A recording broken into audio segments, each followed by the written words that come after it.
Warren Fielding sat alone in interview room 3. The fluorescent light flickered overhead. A single camera watched from the corner of the ceiling. He was dressed in a gray jumpsuit, his hands cuffed in front of him. Calm. Too calm. For a man who had just been caught stalking the girl he imprisoned for nearly a decade, his pulse barely registered above resting. Detective Marla Jennings entered the room with FBI agent Leon Carter. They sat across from him, silent at first, letting the tension stretch. "You know why you're here," Jennings said finally. "I know why you think I'm here," Fielding replied, smiling faintly. That smile, flat and joyless, was the first crack in a chilling facade. Fielding refused to confess. He also refused to deny. Instead, he told stories. Half-truths disguised as philosophy. "There's a beauty," he said, "in stillness. In silence. The world is too loud. People don't understand what they really are until they are alone." He never said Claire's name. He never acknowledged the hidden room or the evidence piled against him. But when Jennings laid a printed photo of the chamber on the table, his fingers twitched. "Barely, but enough." "You built this," she said. "I built many things," he whispered. "You watched her. She was never alone." The agents knew what he was doing: control. Just like he did with Claire. Only now his audience was different. But Jennings came prepared.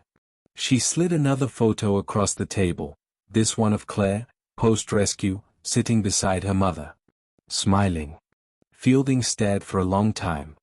"She doesn't belong in that world," he said. "They don't understand her." "You don't own her," Jennings snapped. "You stole her." He tilted his head. "Did I? Or did I save her from something worse?" Agent Carter leaned in. "You saved no one. You buried a child alive." Fielding didn't flinch. He simply looked at the mirrored wall and said, "It's not over."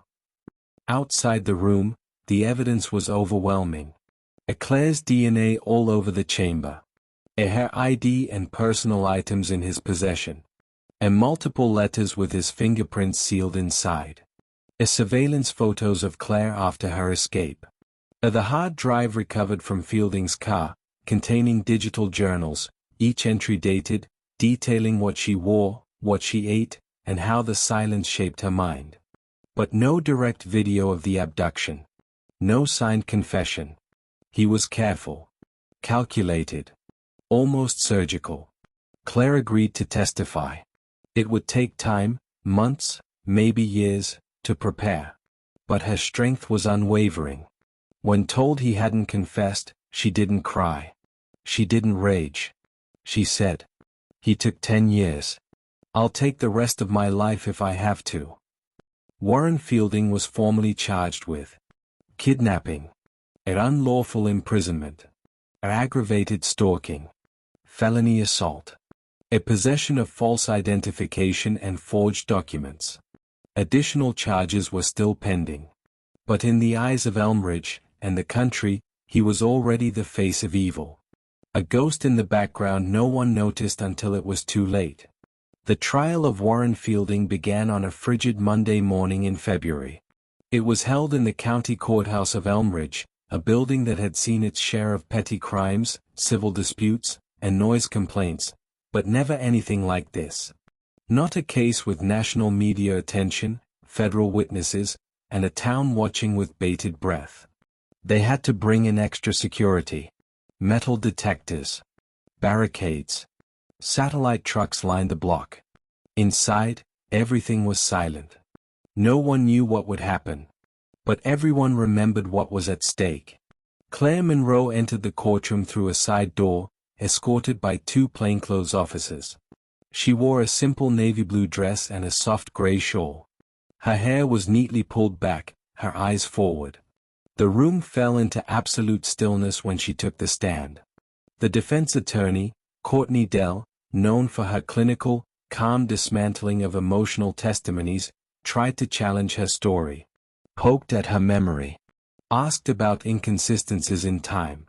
Claire never flinched. "You were in that basement for nearly 10 years, Correct? Dell asked. Yes. And you never once found a way to escape? Not once. I tried, Claire said. Every single day. I screamed until my voice broke. I counted bricks. I studied the air vents. He planned for everything. But not forever. Dell paused. You claim you never saw his full name. Yet you say it was Warren Fielding. Claire nodded. Because that's what he said when he thought I was asleep. She looked right at Warren, seated just across the courtroom. You thought I was broken. But I was awake the whole time. One of the most damning pieces of evidence was the recovered hard drive from Fielding's car. The digital journal, dubbed the silence logs by prosecutors, contained hundreds of entries spanning years. Each entry chronicled Claire's behavior. What she said. What she didn't. When she cried. When she stopped crying. What she ate. When she stared at the wall for hours. When she tried to end her own life. It was meticulous. Cold. Obsessive. Entry number 401, the prosecutor read aloud. Subject has not spoken in 13 days. Progress. Eyes less reactive. She is learning. A collective gasp filled the courtroom. Dell tried to argue mental illness.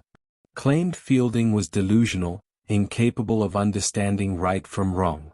She brought in a psychiatrist who said Fielding had fractured boundaries with reality.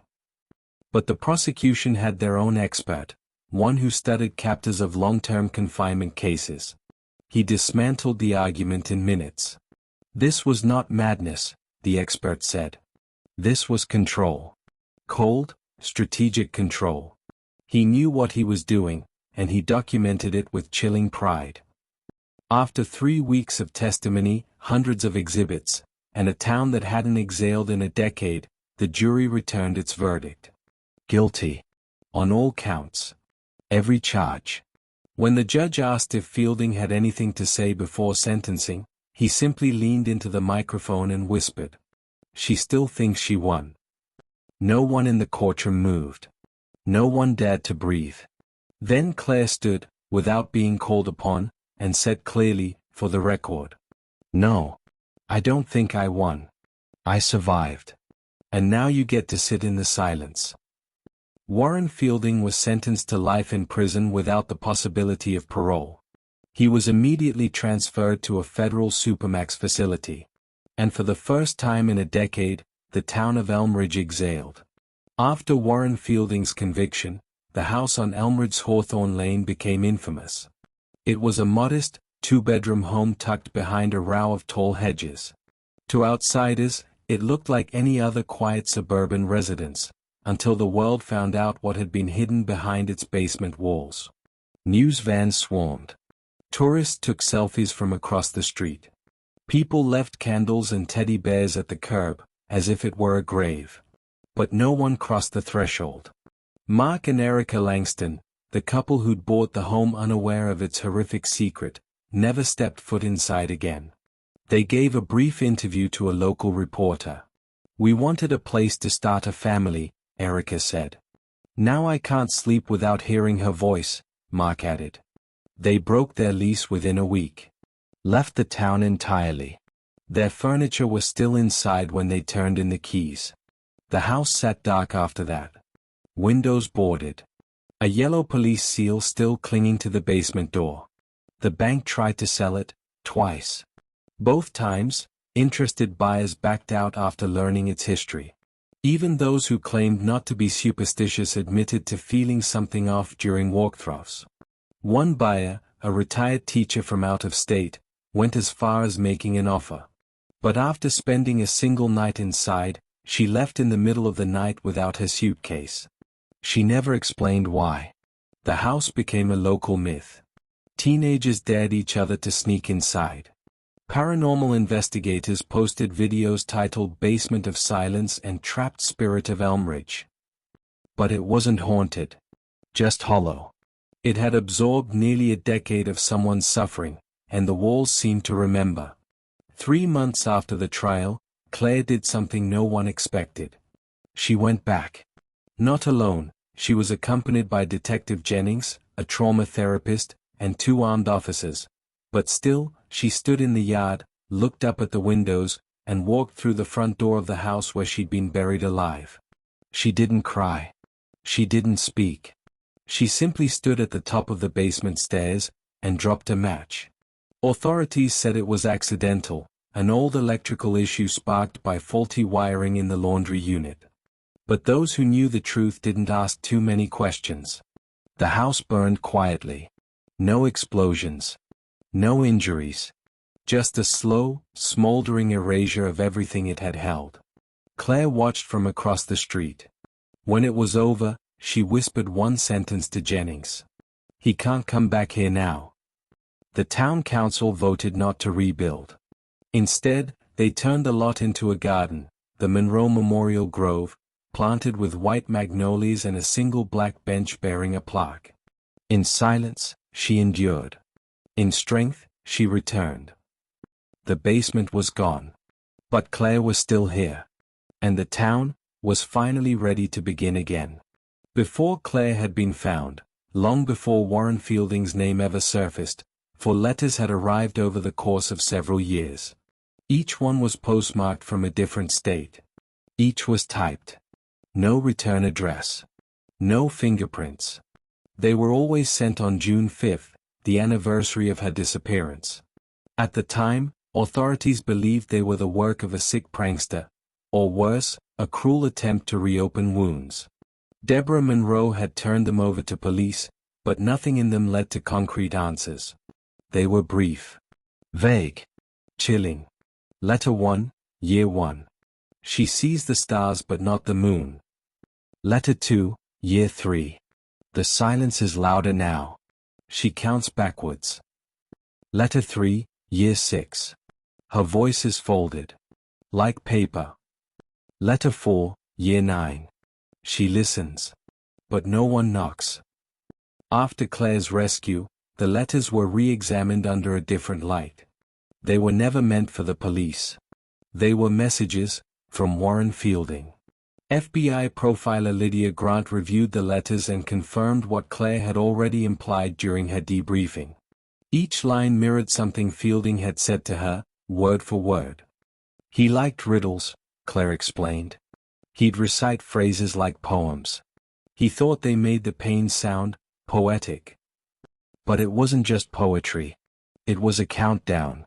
With Claire's insight, analysts matched each letter's cryptic line to moments she remembered from inside the chamber. She sees the stars but not the moon referred to the pinholes Warren drilled in the ceiling, tiny slivers of light that let in only faint stars, but blocked out the moon's full glow. She counts backwards referenced the time she tried to mark the days on the wall, realizing she'd lost track and started guessing in reverse, thinking maybe if she got to 0, it would end. Her voice is folded like paper was what Warren once told her after weeks of forced silence. It was his way of saying her voice was now his to open and read, like a letter. She listens. But no one knocks was the final cruelty. She would wait, every day, for rescue. And no one would come. Until someone did. It wasn't taunting.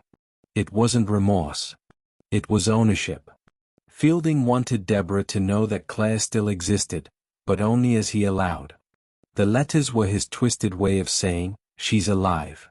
But she belongs to me now. And perhaps, somewhere deep in his fractured mind, he believed he was doing her a favor by letting her mother feel a flicker of hope. Or fear. Or both. One evening, months after the trial, Deborah finally handed the original letters to Claire. "I've kept them in a box for years," she said, placing the envelope bundle into her daughter's fragile hands. "I didn't know if I should." Claire read each one slowly. Her fingers steady. Her face unreadable. After the last letter, she folded the stack and said softly, "They're not about him. Not anymore." "Then what are they about?" Deborah asked. "Proof," Claire answered, "that I never stopped being me." The producers at 60 Minutes were skeptical at first. Survivors of long-term captivity rarely spoke publicly, at least not in such detail, and certainly not within the same year as their rescue. But when Claire Monroe's lawyer reached out with a quiet proposal, "She's ready," the network moved quickly. They secured a private location. Minimal crew. No flashy graphics. Just a single chair, a seasoned interviewer, and a woman the world had been waiting to hear from. The segment aired on a Sunday evening at 7 p.m. Viewers across the country leaned in as the screen faded from black and revealed Claire sitting across from journalist Elena Brooks, her posture straight, hands folded, eyes steady. No makeup. No dramatics. Just truth. Elena opened carefully. "Claire, why now?" Claire didn't hesitate. "Because people still think I was lost." "I wasn't lost. I was taken. I was hidden. There's a difference." Elena treaded carefully, but directly. "Can you tell us what the first day was like?" "It wasn't a day," Claire said. "It was a moment that never stopped. You know how sometimes you wake up from a nightmare and you're still afraid, even when you know it's over? That's what it was, except the nightmare never let go." She described the room. The silence. The hunger. The rules Warren made her follow. "He told me every sound I made added one more day to my sentence. So I learned to disappear. Internally." But the moment that truly stunned the audience, what trended on social media for days, was when Elena asked, "Did you ever think he loved you?" A long pause. Claire's eyes stayed on the floor. Then. "He thought he did. But you don't build a cage for someone you love. You don't rewrite their name. You don't erase their family. That's not love. That's possession." She looked directly into the camera. "And I am not a possession." Within hours of the episode airing, the National Center for Missing and Exploited Children reported a 37% spike in tips. Survivors of other cold cases began reaching out to authorities. Claire's name trended globally under hashtags like #StillClaire and #SurvivorNotVictim. People didn't just listen. They believed. Elena closed the interview gently. "What do you want people to remember?" Claire thought for a long moment. Then said, "You looked for me. Some of you never stopped. Some of you forgot. That's okay. I never stopped looking for myself. And now I want you to remember this. No matter how long the silence lasts, the truth always has a voice." 6 months after the interview aired, Claire Monroe disappeared again. Not in the way she had before. This time, it was intentional. She withdrew from the media, declined follow-up interviews, and closed her public accounts. Reporters speculated about her whereabouts. True crime forums filled with theories. Some thought she'd changed her name. Others said she'd left the country. But in reality, Claire had simply moved 2 towns over. And opened a bookstore. It was called Still Pages. A narrow, sunlit space tucked between a coffee shop and a dentist's office on the main street of Windermere. No grand opening. No press release. Just a chalkboard sign in neat handwriting. Now open. Quiet stories live here. Inside, the shelves were lined with carefully curated books, memoirs, poetry, novels by women who had survived things and still chose to speak.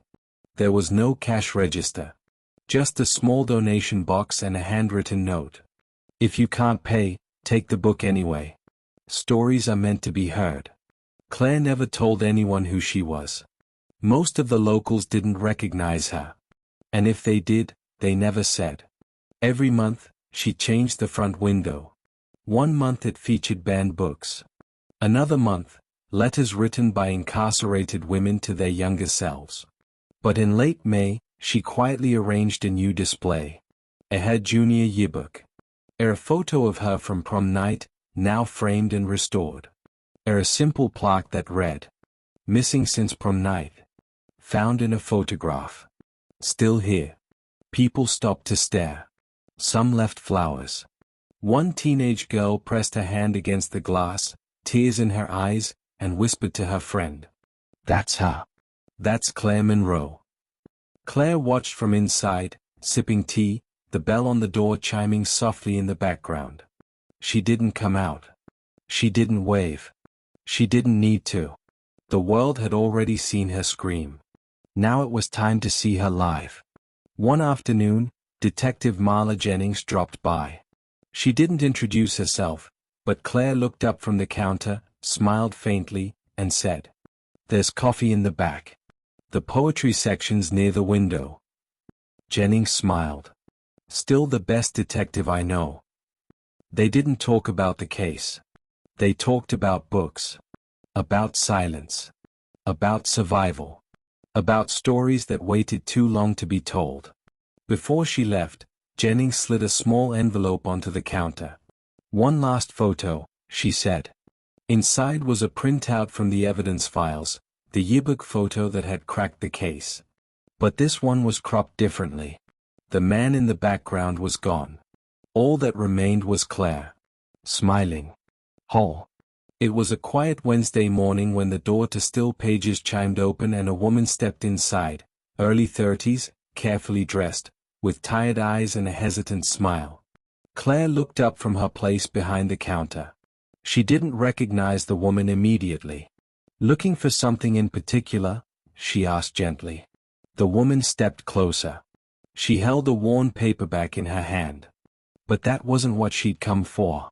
"Actually," the woman said, voice trembling just slightly, "I think you knew my sister." Claire tilted her head. Then the name landed softly, like an echo from another life. "Olivia?" The woman nodded. "I'm Lily. Olivia Hartley's sister." The name Olivia Hartley wasn't just a name anymore. It had become a story, a cold case once forgotten, then cracked wide open by a photograph found in a yearbook. A name Claire had heard 1,000 times in news headlines over the past year. A story so much like her own. Claire stepped around the counter and reached out without thinking. They embraced, silent and still, for a long time. Two survivors. Of two very different but eerily parallel tragedies. "I watched your interview," Lily explained, seated now in the reading nook near the back. "Every word. You didn't just tell your story, you told Olivia's. Without knowing it." Claire said nothing. She simply listened. "For so long," Lily continued, "I thought the only way to keep her alive was to stay loud, go to the press, yell at the police, chase leads. But then I saw you. And I realized there's power in stillness too." She pulled a folded paper from her bag. It was a copy of one of the recovered letters Warren had sent, Claire's letters. But written beside it, in different handwriting, was a note. "She listens. But no one knocks." But someone finally did. Claire stared at it, tears welling. She looked at Lily. "How did you find me?" Lily smiled. "My sister always believed people leave trails. And you left a garden." They talked for hours. About their sisters. Their guilt. Their lives after survival. By the time the sun dipped below the window, Claire turned to Lily and said, "I've been thinking of writing. Not a memoir. Not really. Just a truth. Something that belongs to the people like us." Lily nodded slowly. "Maybe we write it together." That evening, they took down the bookstore's window display and replaced it with something new. Two photographs. One of Claire, one of Olivia. Both in prom dresses. Both smiling. Both unaware of what was coming. In between them, a printed note. "We were missing. But we were never gone. Our stories are not footnotes. They are chapters still being written." The idea started on a piece of notebook paper. Claire and Lily, seated on the bookstore floor, were brainstorming over tea. A list of names, Olivia Hartley, Claire Monroe, Maya Jensen, Amber Wells, Danielle Tran, filled the page. Some had made it home. Some hadn't. Lily circled the words at the top. They were more than what happened to them. That became the foundation of something larger. Not just remembrance. Recognition. Education. Prevention. And so, 1 year to the day after Warren Fielding's conviction, They opened the doors to something the country had never seen before. The Museum of the Missing. Housed in a converted train depot near Windermere, the museum was small, only 3 rooms, but every inch was carefully designed to speak volumes. A room 1, the Voices Room. Walls covered with quotes and journal entries from survivors. A sound installation played a loop of recorded letters, some real, some reimagined, read aloud in quiet voices. I was gone, but I was still here. You forgot my name. But I didn't. They called me a case file. I was a daughter. A room 2, the Unrecovered Room. Portraits of missing persons with open timelines. Families donated keepsakes, scarves, report cards, childhood drawings. The message: these aren't cold cases. They are still cases. A room 3, the Room of Return. Here lived the stories of the found, Claire, Lily's story of Olivia, and others. Video interviews played on loop. Not to glorify tragedy, but to spotlight survival. One of the most powerful installations was near the exit, a full wall lined with vintage e-books from across the country. Pinned to it was a single question. How many people in this photo are missing? Visitors stood there for minutes, scanning faces. Some looked back. Some smiled forever. Others stared with a kind of haunting stillness, as if they'd already left before the photo was taken. It forced a realization. The missing are always among us. Sometimes seen. Sometimes background noise. Sometimes a single face in the corner of a photo no one ever questioned. Until someone did. The museum became a pilgrimage site. Students, survivors, reporters, and ordinary citizens visited in droves. Claire never spoke publicly at the opening. She stood in the back, her fingers lightly tracing the edge of a photograph labeled simply, Claire Monroe, age 17, found. Lily stood beside her, whispering, she'd be proud of you. Claire nodded. And I'm proud of you. The museum didn't stop at exhibits. It became a center for DNA and genealogy training. A trauma-informed policing workshops. A grants for families still searching. And once a year, on June 5th, a candlelight vigil was held. Not just for Olivia. Not just for Claire. For all of them. It was discovered during a routine renovation. Elmridge High School was replacing the crumbling stone pathway in front of the old auditorium. Construction workers dug up the rusted lid of a 1970s-style time capsule, buried decades ago by a graduating class long gone. Principal Denise Hartman was called to oversee the opening. Most expected old photos, maybe some coins, a football schedule from the 80s. But inside was something no one anticipated. A sealed envelope. Yellowed with age, but dry and intact. On the front, in curling handwriting, were the words, "To the girl who disappears." Inside was a single handwritten letter.